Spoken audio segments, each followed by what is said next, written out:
మన ప్రభు అయిన యేసుక్రీస్తు వారి కృపయు ఆయన సమాధానం మీ అందరికీ కలుగును గాక.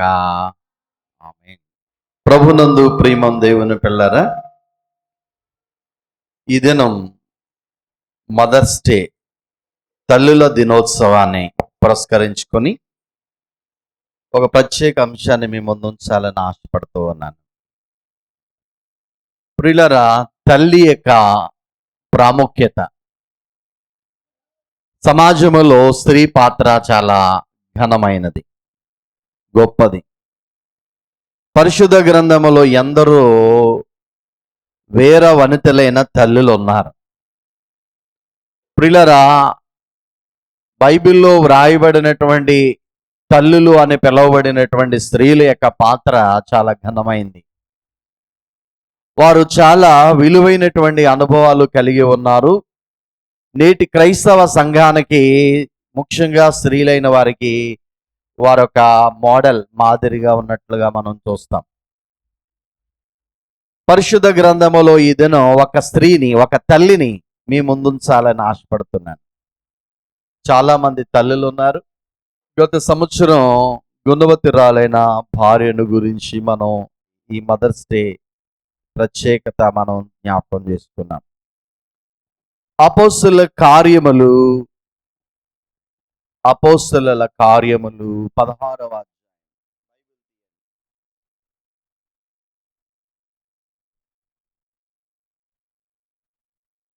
16వ అధ్యాయము.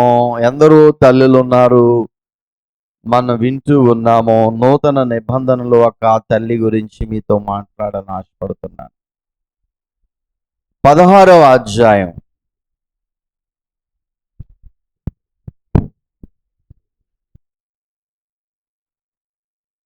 13, 14 వచనాలు చదువుకుందాం. 15. విశ్రాంతి దినమున గవిని దాటి నదీ తీరమున ప్రార్థన అనుకొని అక్కడికి వచ్చి కూర్చుండి కూడి వచ్చిన స్త్రీలతో మాట్లాడుచుంటిమి. అప్పుడు లూదియాయను దైవభక్తి గల యొక్క స్త్రీ వినుచుండెను. ఆమె ఓదారంగు పొడిని అమ్మో తూతైర్యా పట్టణస్థురాలు. ప్రభు ఆమె హృదయమును తెరచెను గనుక పౌలు చెప్పిన మాటలందు లక్ష్యముంచెను. ఆమెయు ఆమె ఇంటి వారును బాప్తిసం పొందినప్పుడు ఆమె నేను ప్రభువునందు విశ్వాసము గలదానని మీరు ఎంచితే నా ఇంటికి వచ్చి ఉండుడని వేడుకొని మమ్మను బలవంతము చేశాను. ప్రభునందు ప్రియమన్ దేవుని పిల్లలారా, ఈ దినము ప్రాముఖ్యమైనటువంటి మాట ఏమిటంటే లూదియా. ఎవరండి? లూదియా అనేటువంటి స్త్రీని గూర్చి, తల్లి గురించి మీతో మాట్లాడాలని ఆశపడుతున్నాను. అపోస్తలుల కాలములో పౌలు సువార్త ప్రకటిస్తూ త్రోయ అనే పట్టణానికి వచ్చాడు. ఎక్కడికి వచ్చాడు? త్రోయ అనే పట్టణానికి వచ్చినప్పుడు అక్కడ ప్రార్థన చేయడానికి ఆ స్థలములో కూడుకొని ఉన్నప్పుడు కొంతమంది స్త్రీలు ఆయన చెప్పే మాటలు వినడానికి వచ్చారు. ఆ మాటలు వినడానికి వచ్చిన వారిలో లూదియా ఒక స్త్రీగా ఉన్నది. ప్రియులారా, లూదియా అనేటువంటి ఈ తల్లి పౌలు యొక్క మాటలు విని, సువార్త విని మార్పు చెంది ఆమె ఉన్నతమైన అనుభవాన్ని కలిగి ఉన్నది. ప్రియులారా, ఈ లూదియా జీవితాన్ని మనము కొన్నిసార్లు మరి ఈమెను గురించి ఆలోచించినప్పుడు ఒక 7 సంగతులు ఈమెను గురించి బైబిల్లో వ్రాయబడ్డాయి. వాటిని మీ ముందు ఉంచాలని ఆశపడుతున్నాను. లూదియా అనే పేరుకు అర్థం ఏంటంటే దివిటి అని అర్థం. లూదియా అనే పేరుకి అర్థం ఏంటండి? దివిటి. చెప్పాలి, దివిటి అని అర్థం. దివిటి అనగా వెలుగిచ్చే దీపము, వెలుగిచ్చేది అని అర్థం. ప్రియులారా, గమనించండి, ఈమె వెలుగుతూ తన కుటుంబాన్ని ఎలా వెలిగించుకుందో, తన సమాజాన్ని ఎలా వెలిగించిందో ఈమె జీవితం ద్వారా మనం నేర్చుకోబోతున్నాం. మొదట ఈమె పేరులో నుండి ఒక శ్రేష్టమైన అర్థం ఏంటంటే వెలుగు. చెప్పాలి ఏంటమ్మా? వెలుగిచ్చుట. ఈ యొక్క పేరుకు అర్థం వెలుగు అనగానే కాంతి, ప్రకాశించుట అనే మాటలు మనం చూస్తూ ఉంటాం. ప్రియులారా, స్త్రీ తల్లి కుటుంబానికి వెలుగిచ్చే దీపంలా ఉండాలి. ఎలా ఉండాలి? తల్లి తన కుటుంబాన్ని వెలిగించేదై ఉండాలి. తల్లే చీకటి జీవితాన్ని జీవిస్తుంటే పిల్లలేమి వెలిగించబడతారు? ఏమ్మా, అర్థమైందా? రేపొద్దున ఈ పిల్లలు చెడిపోయారు అని అంటే ఎవరినంటారు? ఎవరినంటారమ్మా? తండ్రిని అనరు. తండ్రి ఎంతసేపు బయటికి వెళ్ళి సంపాదించడంలో పడిపోతాడు. తల్లి ఆ సంపాదన జాగ్రత్త పెట్టి పిల్లలను పెంపకములోను వారిని ప్రయోజకులు చేయడములోను తలమునుకలైపోద్ది తల్లి.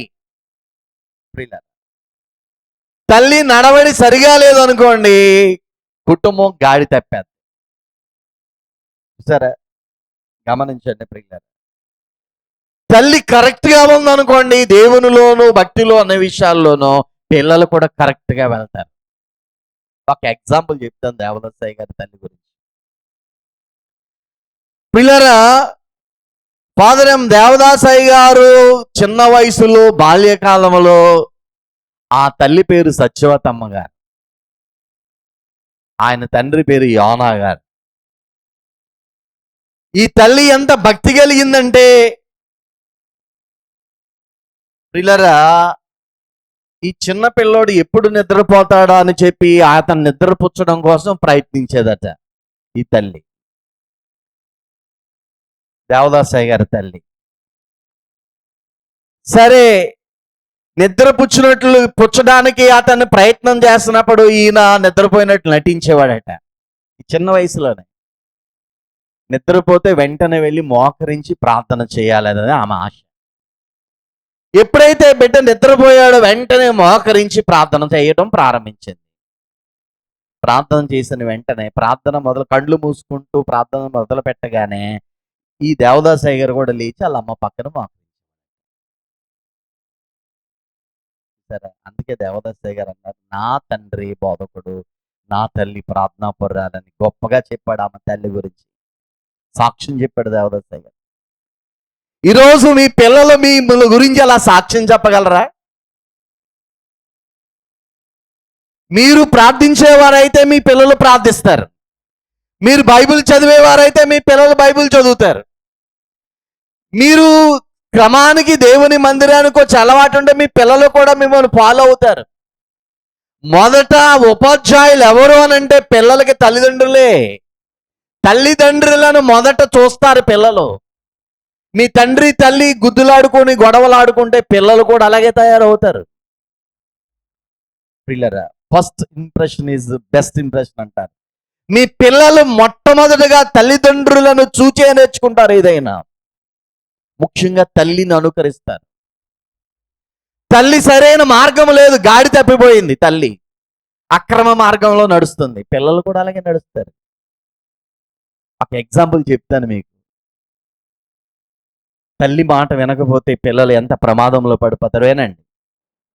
చెడ్డ తల్లి మాట వింటే కూడా ప్రమాదంలో పడిపోతారు. ఒక ఎగ్జాంపుల్ చెప్పి కొన్ని విషయాలు మీతో పంచుకోవాలని ఆశపడుతున్నాను. ఇందాకే పిల్లలకి చెప్పాను ఆ చిన్న కథ. పిల్లరా, ఒక ఊరిలో ఒక పెద్ద చెరువు ఉందంటండి. మనకు కూడా ఒక పెద్ద చెరువు ఉంది, తెలుసు కదా. విజయనగరం చెరువు చుట్టే ఉంది, ఇంకేం లేదు విజయనగరంలో. కోట, చెరువు, పెద్ద ఆసుపత్రి, పెద్ద చెట్టు, పెద్ద చర్చి. నేను ఈ ఊరు వచ్చినప్పుడు ఈ మూడే నాకు చెప్పేవారు. పెద్ద ఆసుపత్రి ఉందండి, పెద్ద చెరువు ఉందండి, పెద్ద చర్చ్ ఉందండి అనేవారు. పెద్ద చర్చ్ అంటే సిమ్స్ చర్చ్ అనమాట. అయ్యా, అవి తెలుసుకోవాలని నేను ఊరు కాలినడకని తిరిగేవాడిని విజయనగరం. పిల్లలు గమనించాను. ఆ పెద్ద చెరువులో ఒక కప్ప దాని పిల్ల జీవిస్తున్నాయండి. ఒక తల్లి కప్ప, పిల్ల కప్ప. జాగ్రత్తగా వినండి. కొన్ని సంగతులు క్లుప్తంగా చెప్తాను. పిల్లలు గమనించినట్లయితే ఆ చెరువు ఒడ్డున ఒక చెట్టు ఉందంట, ఆ చెట్టు త్వరలో ఒక పాము ఉందంట. ఇది కథ. ఇలా నివసిస్తూనే ఎవరి పనులు చేసుకుంటూ పోతున్నారు. కప్ప పని, పిల్ల పని, పాము పని చేసుకుంటూ పోతుంది. ఒకరోజు ఉన్నట్టుండి ఒక కోడి పుంజు వచ్చిందంట. కోడి పుంజు అంటే ఏంటి, కోడి పెట్ట అంటే ఏంటని పిల్లల్ని అడిగితే చెప్పలేకపోయారండి. దీని పిల్లలకి తల్లిదండ్రులు చెప్పాలి, కొంచెం జ్ఞానం నేర్పించాలి బయటది కూడా. చూసారా, లోక జ్ఞానం వాళ్ళకి కొంతకాలానికి ఇవన్నీ మరుగైపోతాయి. పిల్లలు గమనించండి. ఆ కోడి పుంజు కుక్కురోకో అని అరుస్తుందంట ఆ చెరువు గట్టి మీదకి వచ్చి. వెంటనే కప్ప పిల్ల బయటకు వచ్చిందంట, ఒడ్డెక్కిందంట, ఉరికిందంట. ఏంటి అరుపని? తల్లి అందంట. తల్లి కూడా వచ్చి నువ్వు దాని మాట వినొద్దు, లోపలికి రా అని చెప్పిందంట. లేదు లేదు, ఈ పిల్లలకి ఎక్కువ ఎక్స్ట్రాలు ఉంటాయి కొన్నిసార్లు. కొంతమంది పిల్లలకి తల్లిదండ్రులు ఒకటి అంటే వీళ్ళు ఒకటి చేస్తామంట. ప్రియులారు గట్టి మీదకి వెళ్ళి కోడి పుంజు నువ్వు భలే అరుస్తున్నావు, నీ జుట్టు బాగుంది, నీ పైన కప్పు బాగుంది, తోక బాగుంది, నీ రంగురంగులుగా ఉన్నావు, నీవు ఎలాగ అరుస్తున్నావు, నాకు కూడా అరవాలని ఉంది, బాగుంది నీ గొంతు అని చెప్పిందంట. ప్రియులారు గమనించండి. తప్పకుండా నేను అరుస్తాను, రేపొద్దున్న వస్తాను, మరలా నేర్చుకుందు అని చెప్పిందంట. ప్రియులారా వెళ్ళిపోయింది, కోడి పుంజు వెళ్ళిపోయింది. తల్లి కప్పందన్న దాని మాట వెనకే బాబు లోపలికి రాని చెరువులోకి రమ్మందంట. వెళ్ళిపోయింది. మళ్ళా ఉదయం ఏందంట, కోడి పుంజు రాలేదంట. సాయంకాలం ఏందంట, కోడి పుంజు రాలేదంట. సాయంకాలం అయ్యేసరికి ప్రియులారా కప్ప పిల్ల బయటకు ఒడ్డు మీదకి వచ్చి అరుస్తుందంట. కోడి పిల్లలాగా అరవాలనుకుంది, అరుస్తుందా? అరిసేసరికి తల్లి అందంట, అలా అరవకో, పైన పాముంది, త్వరలో నిన్ను మింగేత్తది, వచ్చాయని చెప్పి వినలేదంట. ఎప్పుడైతే అరవడం ప్రారంభించిందో పాము వచ్చి లటక్కనే ఆ కప్ప పిల్ల మింగేసింది. పిల్లలు గమనించండి. పిల్లలు తల్లి చెప్పే మాట పెడచెవిని పెట్టకూడదు. బైబిల్ చెప్తుంది, నా కుమారుడా నీ తల్లి చెప్పే మాట విను. సామెతల గ్రంథంలో సొలొమోను రాశాడు ఆ మాటలు. మీకు ఇప్పుడు చూపించలేను ఆ మాటలన్నీ. కాబట్టి ప్రభునందు ప్రియమైన దేవుని పిల్లారా, ఈ లూదియా తను వెలుగుతూ తన కుటుంబాన్ని వెలిగించుకుంది. అది గొప్ప విషయం. ఈరోజు తల్లుల దినోత్సవంలో ప్రాముఖ్యంగా నీవు వెలగాలి దేవునిలో. నీ పిల్లలు నీవు వెలిగించుకోవాలి. నీవు వెలగకపోతే నీ పిల్లలు ఎలాగ వెలుగుతారు? వారు ఆరిపోతారు. గమనించండి. మనం ఎప్పుడు వెలుగుతామో కొన్ని విషయాలు, తల్లులు ఎప్పుడు వెలుగుతారో, లేక ఆ దేవుని బిడ్డలు ఎప్పుడు వెలుగుతారో కొన్ని సంగతులు. ఎప్పుడు ప్రకాశిస్తాం మనం? మత్తయి సువార్త 5వ అధ్యాయం 16వ వచనం, లూదియా జీవితంలో ఆమె వెలిగింది, ప్రకాశించింది. మనం ఎప్పుడు ప్రకాశిస్తాం? మత్తయి సువార్త 5:16, మనుషులు మీ సత్క్రియలను చూచి పరలోకమందున్న నీ తండ్రిని మహిమపరచునట్లు వారి ఎదుట నీ వెలుగు ప్రకాశింపనీయండి. చూడండి, మనుషులు మీ సత్క్రియలను చూచినట్లు మీ పరలోకపు తండ్రి మీ విషయంలో ఘనత పొందినట్లుగా మీరు మీ సత్క్రియలనే వెలుగు కలిగి ఉండండి మీ చుట్టూ సమాజంలో. ఎప్పుడు వెలుగుతామట? సత్క్రియలు, గుడ్ యాక్ట్స్ అంటారు. మంచి లక్షణాలు, మంచి క్రియలు తల్లిలో ఉన్నప్పుడు ఆ తల్లి వెలుగుతూ ఉంటుంది కనుక ఆ తల్లిని ఫాలో అవుతూ పిల్లలు కూడా వెలుగేవారుగా ఉంటారు, ఆరిపోయే దీపాలుగా ఉంటారు.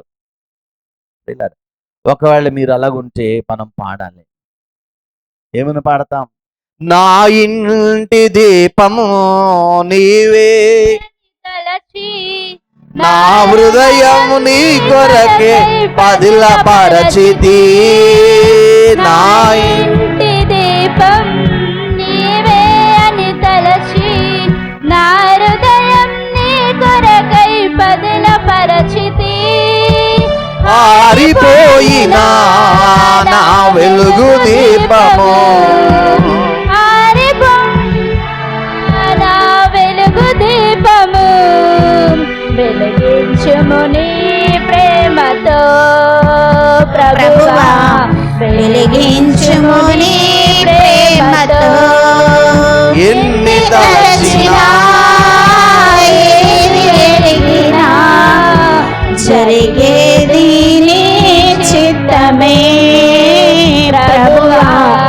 జరిగేది నీ చిత్తమే. కాబట్టి ప్రభునందు ప్రియమైన దేవుని పిల్లారా, మనం వెలగాలనంటే దేవుని వాక్యము చేత మనం వెలిగించబడాలి. అప్పుడే మన క్రియలు సరిగా ఉంటాయి. తల్లిగా తండ్రిగా నీవు ఆ క్రియలు కలిగి ఉంటే నీ పిల్లలు కూడా నిన్ను ఫాలో అవుతారు. నీ ఇంట్లో ఎక్కువ టైం ఎవరితో ఉంటారు? పిల్లలు తల్లితోనే ఉంటారు. ఎక్కువ సమయం తల్లితో ఉంటారు. కడుపులో పిండముగా ఉన్నది మొదలుకొని వాళ్ళు పెద్దవాళ్ళై పెళ్లి తిరిగి వచ్చి పెళ్లి చేసుకుని వెళ్ళిపోయే వరకు తల్లి సంరక్షణలో వాళ్ళు ఉంటారు. పిల్లరా గమనించండి. కాబట్టి తల్లి సత్క్రియలు కలిగింది అయితే పిల్లలు కూడా సత్క్రియలు కలిగి ఉంటారు. ఇది మొదటిది. రెండవది చూద్దాం. ఎప్పుడు ప్రకాశిస్తుంది స్త్రీ లేక దేవుని పిల్లలు? దానియేలు గ్రంథం 12వ అధ్యాయం 3వ వచనం. ఈ దివిటిని గురించి 2 మాటలు మీతో పంచుకోవాలని ఆశపడుతున్నాను. దానియేలు గ్రంథము 12. బుద్ధిమంతులైతే ఆకాశ మండలములోని జ్యోతులను పోలిన వారై ప్రకాశించెదరు. చాలు. ప్రభునందు ప్రియమైన దేవుని పిల్లారా, రెండవదిగా బుద్ధిమంతులైతే తల్లి బుద్ధి కలిగిందైతే పిల్లల బుద్ధి గలవారు అవుతారు. చూసారా? బుద్ధిమంతులైతే ఆకాశ మండలంలో జ్యోతి లేక ప్రకాశిస్తారు, వెలుగుతారు. బుద్ధి లేకపోతే ఆమె వెలగదు, పిల్లలు వెలగరు. చూసారా? మీకు అర్థమవుతుంది ఎంత మంచి అనుభవం ఏమండి. కాబట్టి ప్రభునందు ప్రియమైన దేవుని పిల్లారా, నిబ్బరమైన బుద్ధి, స్వస్థ బుద్ధి. స్వస్థ బుద్ధి అంటే అర్థం ఏంటో తెలుసా? 1 పేతురు రాసిన పత్రిక 4వ అధ్యాయం 7వ వచనం. అక్కడ సెల్ఫ్ కంట్రోల్ అన్నమాట. పేతురు 1 పత్రిక 4వ అధ్యాయం 7వ వచనం బైబిల్ ఎలా చెప్తుంది? అయితే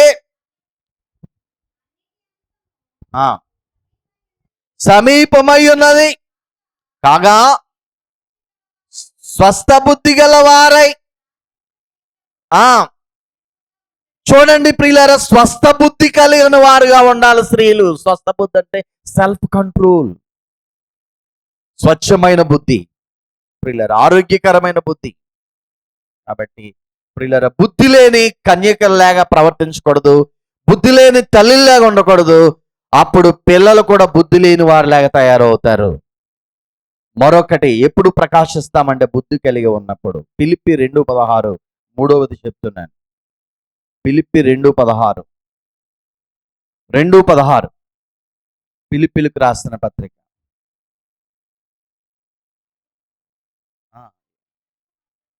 అట్టి జనము మధ్యను మీరు జీవవాక్యమును చేత పట్టుకొని లోకమందు జ్యోతుల వలె కనబడుచున్నారు. చూడండి ప్రియులారా, బైబిల్ అని చెప్తుంది వక్ర జనాంగం మధ్య మనం ఉన్నాం. లోకమంతా బాగోలేదు మీరు అనుకోవచ్చు. లోకమంతా చెడిపోయినది. లోకములో మన పిల్లలు వెళ్ళినప్పుడు వారు కూడా లోకాకర్షణ లోను కాకూడదు. అందుకనే నీవు ప్రకాశించాలంటే వాక్యము చేత పట్టుకోవాలి. ఏం చేత పట్టగలమ్మా? బైబిల్ చదివితే తల్లి పిల్లలు కూడా చదువుతారు. తల్లి ప్రార్థనాపరురాలైతే పిల్లలు కూడా ప్రార్థన నేర్చుకుంటారు. తల్లికి ఏ లక్షణాలు లేవనుకోండి, పిల్లలు కూడా అంతే. ఆ కుటుంబం అలాగే ఉండదు. భక్తి నేర్చుకోరు, భయం ఉండదు, భక్తి ఉండదు, ఏమి ఉండదు అన్నమాట. కాబట్టి ఈ లూదియా ప్రకాశించడానికి గల కారణం ఆమె సత్క్రియలు. ఈ లూదియా ప్రకాశించడానికి గల కారణం బుద్ధిమంతురాలు. ఈ లూదియా ప్రకాశించడానికి కాలం దేవుని వాక్యం చెప్తున్నప్పుడు చేత పట్టుకుందామా. పౌలు చెప్తున్నప్పుడు గ్రహించింది వాక్యము ప్రభు గొప్పతనాన్ని. కనుక బైబిల్ ఆదివారం పట్టుకురావడమే చాలా భారం క్రైస్తవులకి. ఈరోజు చర్చికి వెళ్ళేటప్పుడు మాత్రమే బైబిల్ గుర్తొస్తుంది, వారం అంతా బైబిల్ చదవరు. రాత్రి ఒక తల్లిని అడిగానమ్మ బైబిల్ చదువుతున్నంటే జవాబు రావట్లేదు. ఎక్కడొస్తుంది? లేదా బైబిల్ చదవండి తల్లులు, మీరు చదవండి, మీ పిల్లలకు చదివింప చేయండి. పురుషుల జోలికి నేను వెళ్ళను. ఎందుకంటే వాళ్ళు చెప్పినా వినరు, టయానికి రారు, మాట వినరు. వాళ్ళని విడిచిపెట్టేయను ఎప్పుడో నేను. వాళ్ళు దేవుని కొరకు బ్రతికితే బ్రతికారు, లేకపోతే లేదు, లోకంలో వదిలేయండి. ఈరోజు స్త్రీల రోజు కనుక అంత ఎక్కడుంది? మీ పిల్లలు ప్రయోజకులు అవ్వాలంటే మీలోనే ఉంది అంత.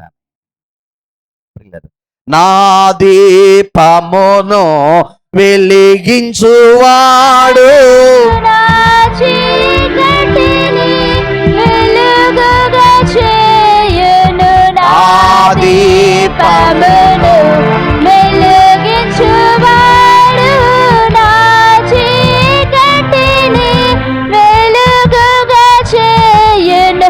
జలరాశుల నుండి బలమైన చేతితో జలరాశుల నుండి బలమైన చేతితో వెలుపల చేర్చిన బలమైన దేవుడు. వెలుపల చేర్చిన బలమైన దేవుడు యెహోవా నా బలమా. యథార్థమైనది నీ మార్గం, పరిపూర్ణమైనది నీ మార్గం యెహోవా. కాబట్టి ప్రభునందు ప్రియులరా, నీ దీపం వెలగాలంటే వెలిగించే ఆయన ఉన్నాడు. వాక్యము ద్వారా నువ్వు వెలిగించుకొని బ్రతుకుని, అప్పుడు నీ పిల్లలను వెలిగించేదానిగా ఉంటాం. వాక్యం పట్టుకోవాలి, వాక్యం చేతల్లో ఉండాలి, వాక్యము మన హృదయంలో ఉండాలి, వాక్యం మన మనసులో ఉండాలి, వాక్యము మన క్రియలలో ఉండాలి. వాక్యానుసారంగా మనం బ్రతికినప్పుడు మన పిల్లలు కూడా బ్రతకగలుగుతారు. పిల్లలు గమనించండి. అందుకనే దేవుని వాక్యాన్ని మీరు వినాలి, స్త్రీలు చదవాలి, గైకొనాలి. ప్రియులారా, ఈ మాటలు మీరు విని గైకొనాలి. నాలుగవదిగా మత్తయి సువార్త 13వ అధ్యాయం 43వ వచనములో ప్రభు చెప్తున్నాడు, ఎప్పుడు వెలిగించబడతామంటే వాక్యం పట్టుకున్నప్పుడు, వాక్యం ఉన్నప్పుడు. అప్పుడు నీతిమంతులు తమ తండ్రి రాజ్యములో సూర్యుని వలె చూడండి ప్రియులారా, నీతిమంతులు సూర్యుని వలె ప్రకాశిస్తారట. సూర్యుని సన్ రైజ్, సన్షైన్, సూర్య కాంతిలాగా ఉంటదట నీతిమంతుల యొక్క జీవితం. తల్లి నీతిమంతురాలైతే ప్రకాశిస్తుంది సూర్యునిలాగా, పిల్లలు కూడా నక్షత్రాలాగా ఉంటారండి. ఎంత మంచి అనుభవం ప్రియులారా, గమనించండి. కాబట్టి ప్రభునందు ప్రియులారా, ఈ లూదియా దివిటి అనగా వెలుగిచ్చింది. నీవు కూడా ఎప్పుడు వెలుగివ్వగలగనగా సత్క్రియలు కలిగి ఉన్నప్పుడు, నీ పిల్లలకు వెలిగిస్తా. బుద్ధిమంతురాలుగా ఉన్నప్పుడు, వాక్యమును పట్టుకున్నప్పుడు, వాక్య ప్రకారంగా బ్రతుకున్నప్పుడు, నీతిమంతురాలుగా ఉన్నప్పుడు నీవు చక్కగా నీ పిల్లల్ని ఒక మంచి స్థితిలోనికి నడిపించగలవు. లూదియా అనే పేరును బట్టి మనము తెలుసుకున్నటువంటి మొదటి ఆ యొక్క స్థితి ఏంటంటే, ఆమె దివిటి కలిగినది, దివిటి అనే పేరు కలిగి ఉన్నది. ప్రియులారా, చాలా విషయాలు మనం చూస్తాం. రెండవదిగా ఆమె లూదియా వ్యాపారస్తురాలు. ఏం చేస్తుందండి ఆమె? తుయతైరియా పట్టణంలో ఉదారంగు పొడును అమ్ముకునే వ్యాపారస్తురాలు, బిజినెస్ ఉమెన్. తన ఇంటి వారి కొరకు, తన భర్త కొరకు, బిడ్డల కొరకు కష్టపడుతున్నటువంటి కష్టజీవి. ఎంత మంచి అనుభవం. ప్రియులారా, గమనించండి.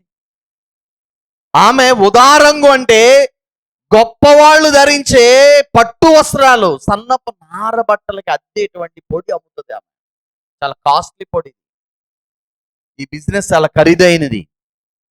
చూసారా, తుయతైరియా పట్టణానికి చెందిన ఈమె ఆ పొడి బట్టలకు అద్దుతారనమాట, రంగులు అద్దుతారు. ఈ యొక్క ఉదార రంగు అనే పొడి స్కార్లెట్ కలర్ అన్నమాట. ప్రియులారా, ఈ చక్కటి ఉదారంగు అంటే వంకాయ రంగు పొడి చాలా శ్రేష్టమైన వ్యాపారాన్ని ఈమె చేస్తున్నట్లుగా మనం చూస్తున్నాం. ఈమెను బట్టి మనకు ఒక మాట నేర్చుకోవాలని ఉంది, గుణవతురాలైన స్త్రీని గురించి నేర్చుకున్నప్పుడు. చూడండి, ఇందాక చదువుకున్నాం కదా, అమ్మా సామెతల గ్రంథము 31 అధ్యాయం తీయండి అందరూ బైబిల్లో. స్త్రీల గురించి ఒక మాట నేను మీతో పంచుకోవాలని ఆశపడుతున్నాను. ఒక మాట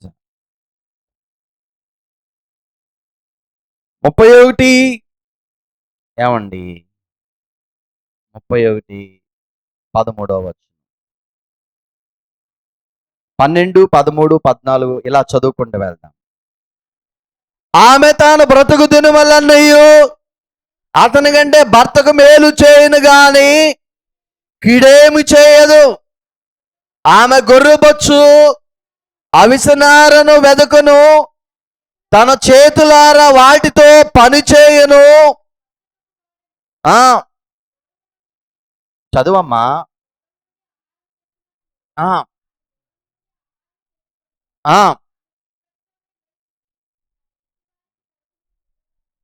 చూడండి 17వ వచనం. ఆమె నడుకట్టు చేత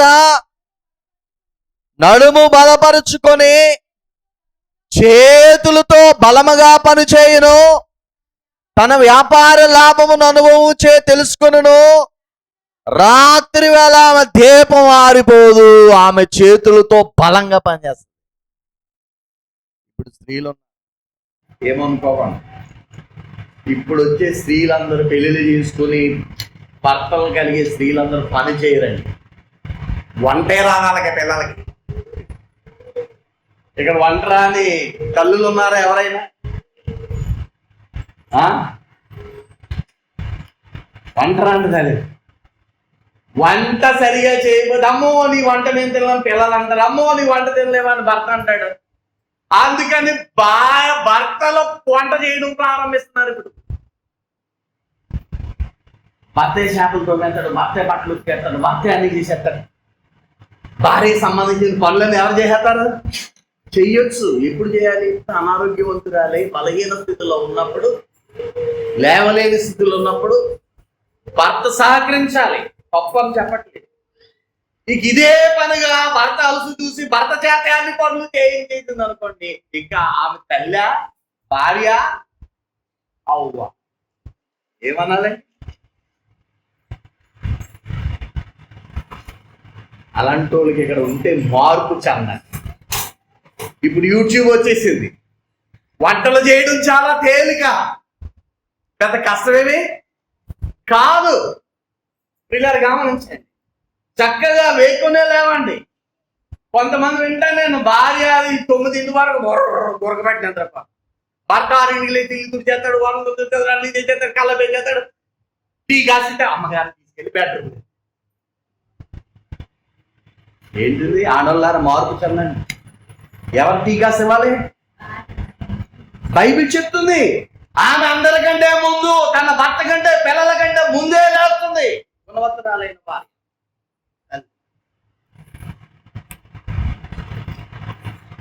చాలా దారుణం అండి. నేను కొన్నిసార్లు వింటా ఉంటాను కొంతమంది గురించి.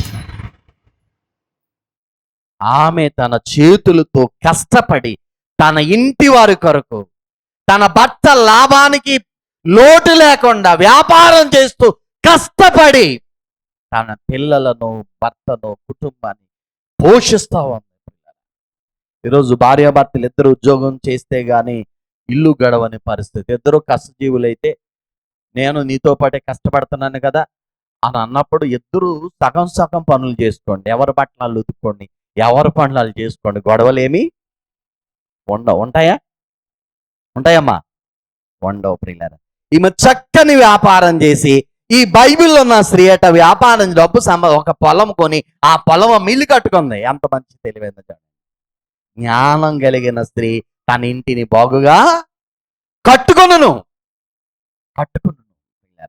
ఈ లూదియా జీవితంలో తన చేతులతో కష్టపడి ఆమె సంపాదిస్తూ తన భర్తకు, తన పిల్లలకు లాభప్రాప్తికి లోటు లేకుండా చేస్తుందండి. అంత మంచి తల్లి. ఈరోజు అలాగా తల్లులు కూడా ఉద్యోగాలు చేస్తూ, పని చేస్తూ, భర్త వేణీళ్ళైతే ఈమె చల్లీళ్ళుగా కుటుంబాన్ని ఇద్దరు కూడా చక్కగా నడిపించుకోగలిగితే ధన్యులు మీరు. అలా ఎవరి పనులు వాళ్ళు చేసుకొని చక్కగా మీ పిల్లల్ని ప్రయోజకులను చెయ్యండి. అది బైబిల్ చెప్తున్న సత్యం. కాబట్టి ప్రభునందు ప్రియులారా, లూదియా వ్యాపారం చేసి తన కుటుంబాన్ని పోషించే తల్లిగా ఉన్నది. పోషిస్తూ ఉంది ఆమె. ఎంత మంచి అనుభవం కదా. చూడండి, ఈ సామెతల గ్రంథం గత సంవత్సరం చెప్పాను, ఇదే తల్లుల దినోత్సవం 31వ అధ్యాయం 19వ వచనం చదువుదాం. ఆమె పంటను చేత పట్టుకొనును, తన వేళతో కుదురు పట్టుకొని నడువును, దీనులకు తన చెయ్యి, దరిద్రులకు తన చేతులు చాపను, తన ఇంటి వారికి చలి తగులని భయం ఉండదు, ఆమె ఇంటి వారందరూ రక్త వస్త్రములు ధరించిన వారు. ప్రియులారా, గమనించండి. ఇలా ఒకరి పనులు ఒకరు, ఇద్దరు ఇద్దరు కష్టపడి సంపాదిస్తూ ఉంటే చక్కగా కుటుంబాన్ని బ్యాలెన్స్డ్గా నడిపించుకొని వెళ్ళండి. ప్రియులారా, గమనించండి. ఇక లూదియాలో ఉన్న 3వ అనుభవం ఏంటంటే, చదువుదామా అదే అధ్యాయం క్లుప్తంగా. అమ్మా, తల్లుల దినోత్సవం రోజున ఒక మాట 16వ అధ్యాయము 13వ వచనంలోనే అన్నీ ఉన్నాయి.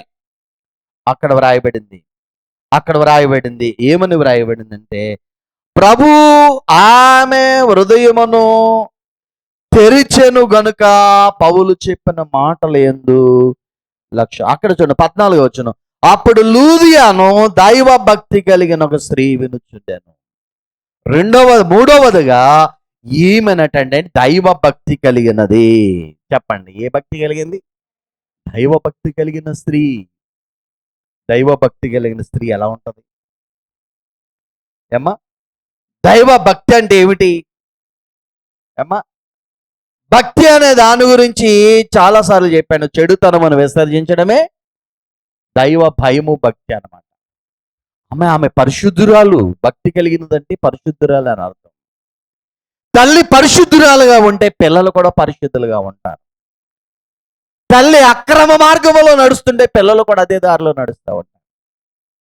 ఎంత మంచి భయంకరమైన పరిస్థితి. ఈరోజు అలా లేదండి. చూడండి, దేవుడు మనకు చెప్పే పాఠం ప్రసంగి గ్రంథం 12వ అధ్యాయము మొదటి 2 వచనాలు. ప్రసంగి గ్రంథం చదువుదాం. ప్రసంగి గ్రంథం అమ్మ 12వ అధ్యాయము మొదటి 2 వచనాలు చదువమ్మ.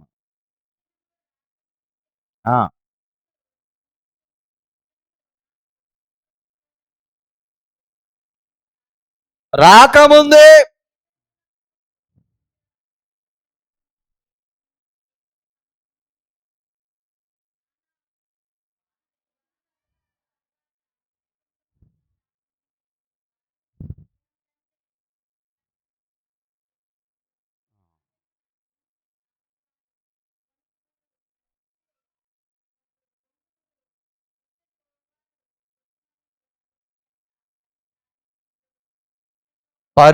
పరమదేవనే బంద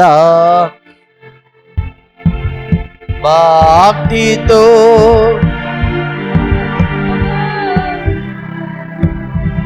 నిరతమును కృపా నిలిచియుండును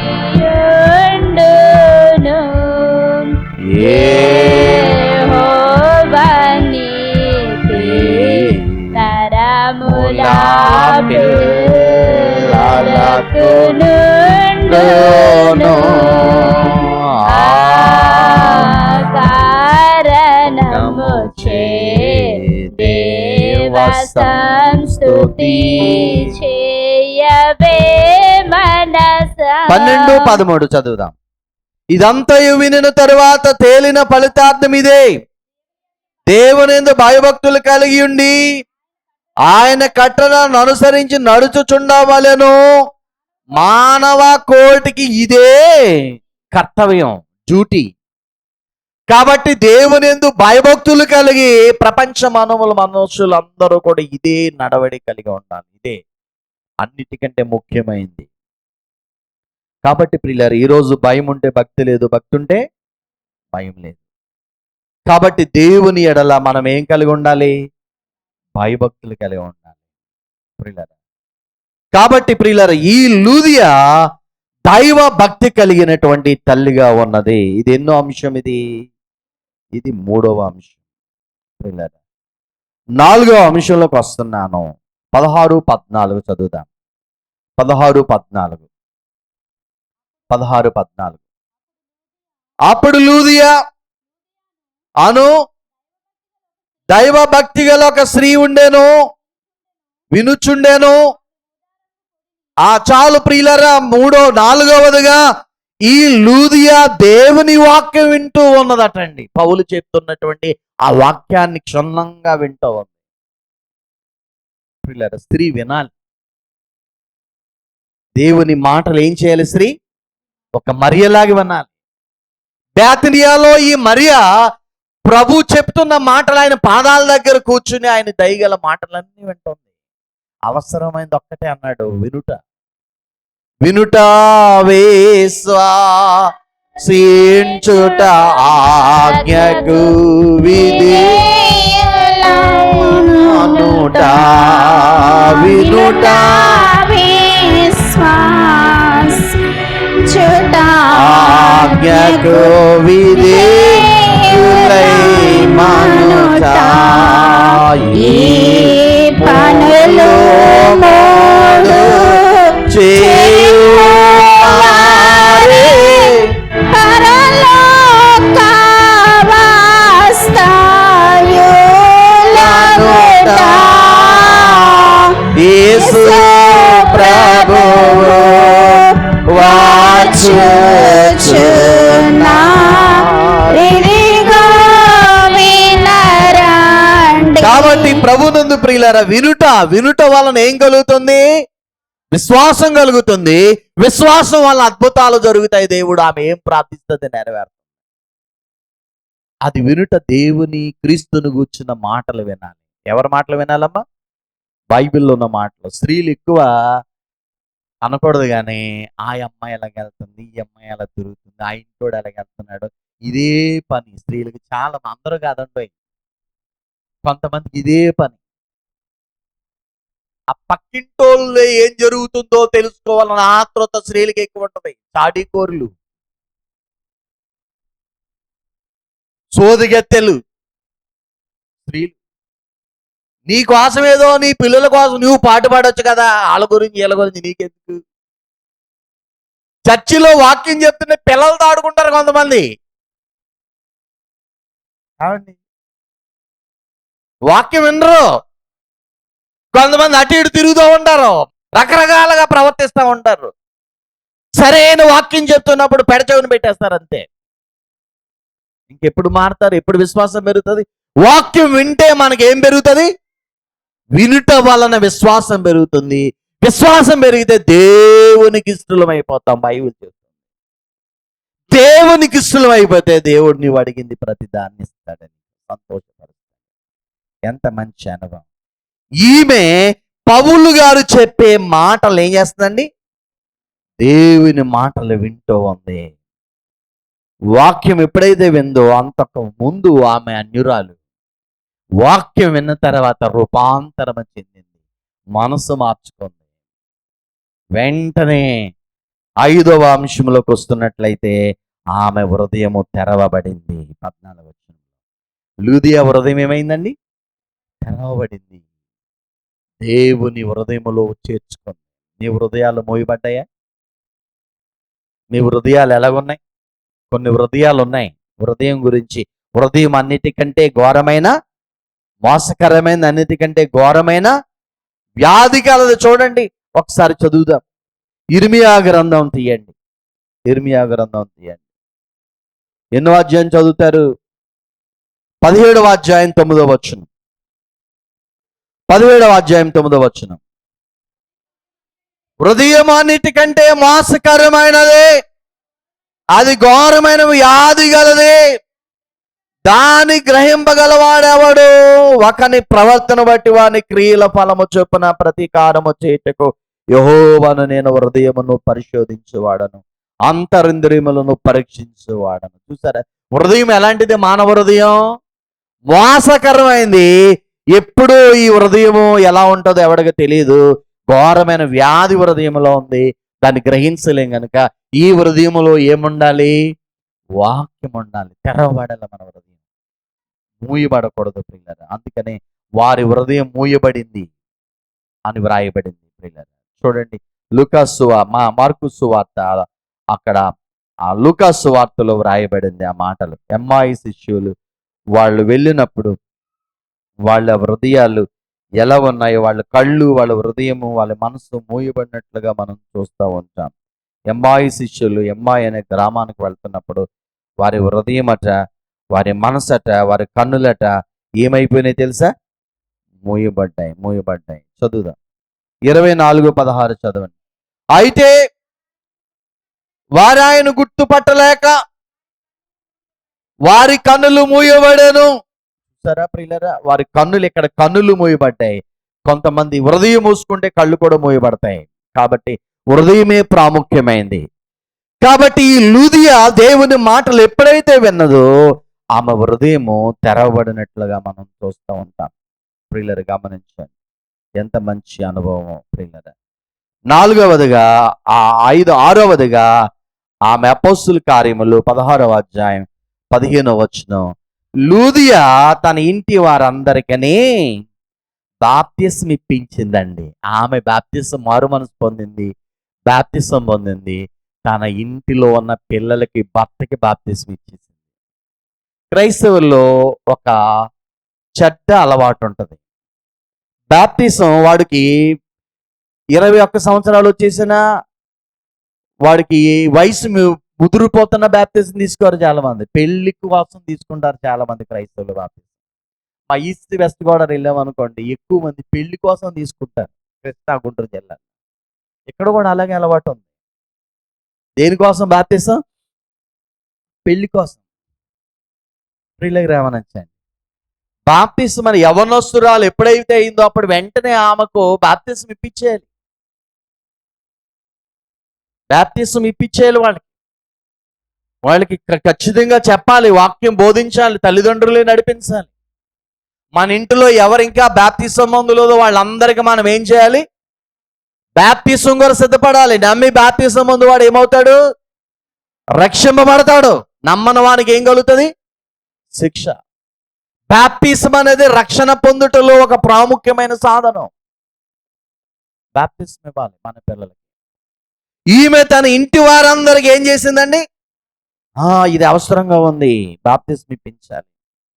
ప్రియులారా, రక్షణ పొందడానికి నేను ఏమవ్వాలనంటే, ఆ జైలర్ చెప్పాడు, నీవును నీ ఇంటి వారును ప్రభువైన యేసుక్రీస్తుని రక్షకుని అంగీకరించి బాప్తిజం పొందు, అప్పుడు రక్షించబడతావని చెప్పాడు పౌలు.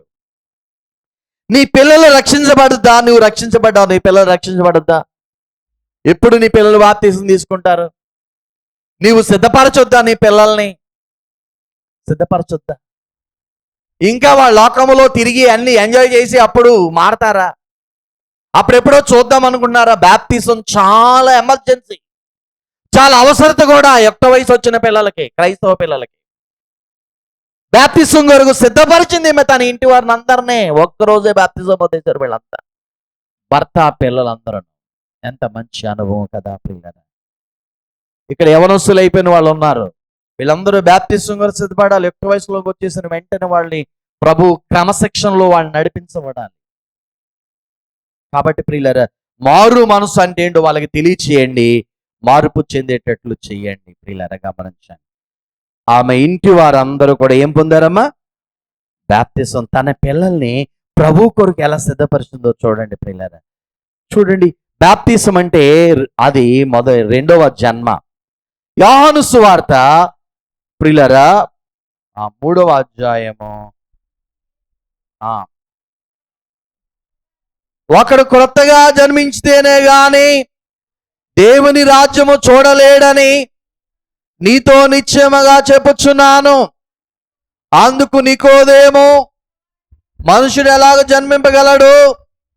తల్లి గర్భమందు ప్రవేశించి జన్మింపగలడని ఆయన అడుగగా, ఒకడు నీటి మూలంగాను ఆత్మ మూలంగాను జన్మించితే గాని వారు దేవుని రాజ్యములో.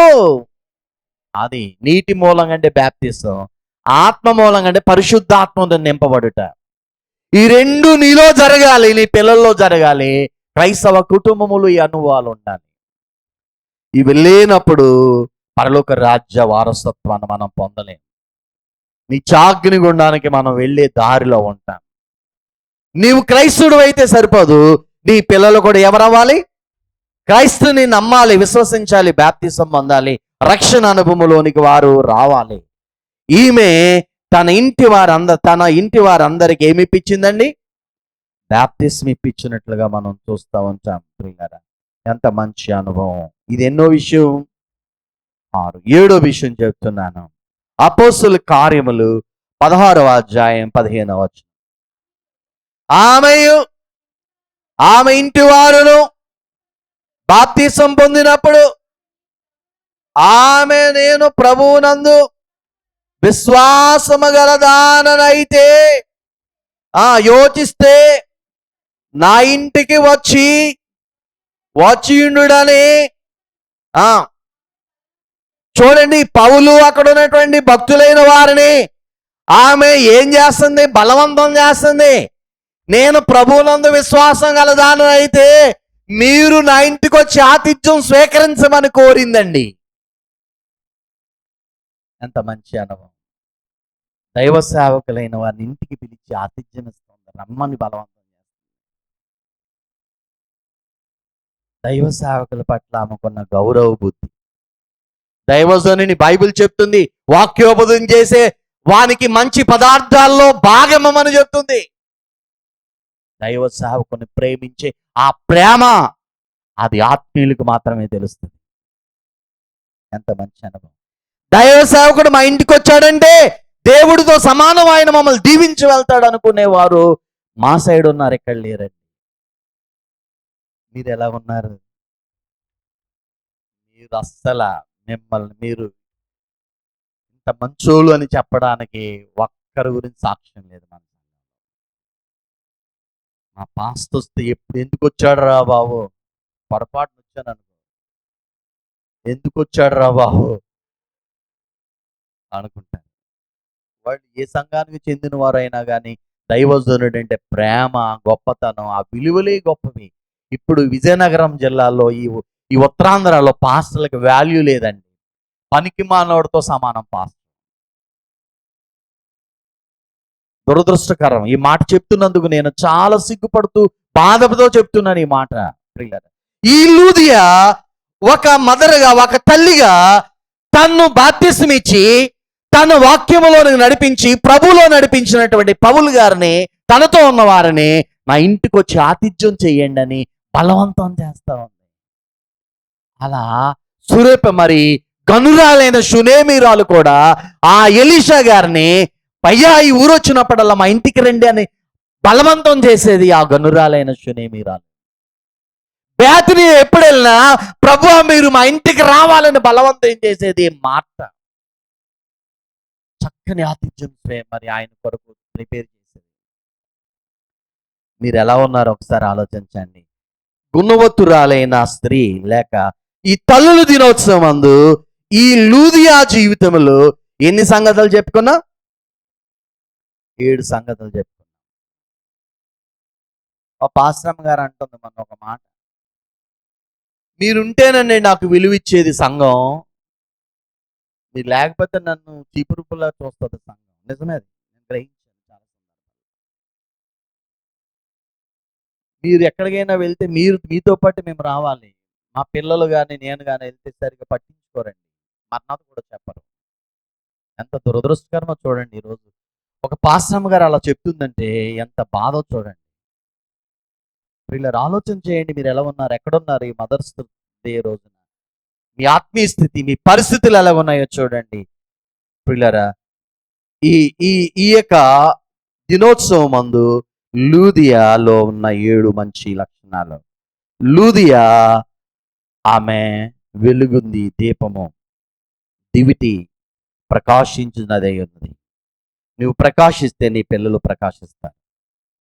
రెండవదిగా లూదియా ఆమె వ్యాపారం చేసి తన కుటుంబానికి పోషణకరంగా ఉంది. తన చేతులతో కష్టించి పనిచేస్తూ ఉంది. లూదియా దైవ భక్తి కలిగిన స్త్రీ. మూడవది, లూదియా దేవుని వాక్యము వింటూ ఉంది. మీరేం వింటున్నారు ఈరోజు? మీకు ఎంతసేపు టీవీస్, ఇప్పుడు సెల్ ఫోన్. ఆడవాళ్ళకి అదే పని. సీరియల్ పిచ్చి, బైబిల్ చదవరు, వాక్యం వినరు. కొంతమంది స్త్రీలు ఉన్నారు ఇక్కడ, నాకు తెలిసింది. బైబిల్ ఎంతమంది చదువుతారమ్మా? ఇక్కడ ఉన్న వాళ్ళు రోజు బైబిల్ చదివేవాళ్ళు ఒక 3 చేతులు వేస్తున్నారు. చదవండి బైబిల్ రోజు. ఇక బైబిల్ దొరకని కాలం వచ్చేస్తుంది. బైబిల్ వాక్యం వినండి. 5వదిగా లూదియా హృదయము తెరవబడింది. ఖచ్చితంగా ఉండలే, తన హృదయంలో దేవుని వాక్యం ఉంది. 6వదిగా లూదియా తన ఇంటి వారందరికి ఏమి ఇప్పించింది?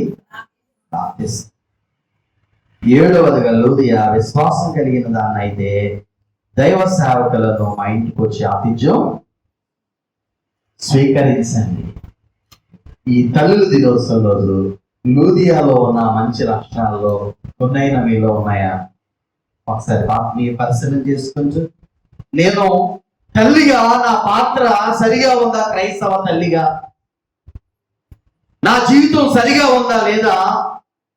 నా ప్రభావం నా పిల్లల మీద పనిచేస్తుందా లేదా? ఒకసారి ఆలోచన చేస్తూ చక్కని గౌరవ బుద్ధి కలిగిన వారై ముందుకు సాగిపోండి. ఒక చక్కని క్రైస్తవ తల్లిగా మీరు ఒక మోడల్ చూపించండి. ఈ లూదియాలాగా మీ పిల్లలను కూడా ఒక చక్కని క్రీస్తు మార్గంలో నడిపించే జ్యోతి లేకుండా ప్రభు రాకడకి మీరు సిద్ధపడండి. మీ కుటుంబాన్ని, మీ యొక్క పిల్లలను, మీ భర్తలను సిద్ధపరచుకోండి. అటువంటి ధన్యకరమైన స్థితి పరిశుద్ధ ఆత్మ తండ్రి మీకెల్లరికూ ప్రసాదించును గాక.